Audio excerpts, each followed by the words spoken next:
Assalamualaikum warahmatullahi wabarakatuh. Saya Duratul Sukma, salah satu putri dari Desa Aluriyeung. Hari ini kami ada demo pemasangan pelaminan. Bantuan dari PKS khususnya Ibu Eka Rizkina. Di sini ada Ibu Sekdes Gampung Aluriyeung.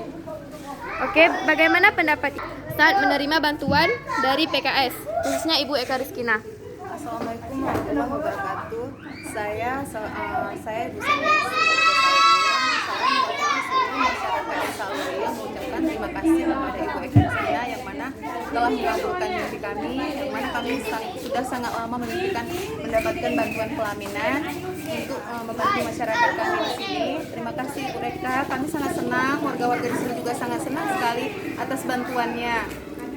Semoga harapan kami ke depannya, semoga Ibu Eka sukses terus, semoga Ibu Eka segala tugas-tugas Ibu Eka bisa dikerjakan dengan lancar. Kami terima kasih Bu Eka, terima kasih banyak karena kan ini pelaminannya bagus, cantik, kami senang, masyarakat kami semua senang. Terima kasih Bu Eka, hanya itu yang kami bisa sampaikan. Semoga Ibu Eka segera kemari. Kami sangat berharap sebenarnya ini Ibu Eka langsung yang serahkan sama kami, tapi kami juga mengerti Ibu sangat sibuk.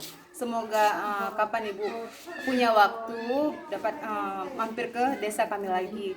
Terima kasih. Assalamualaikum.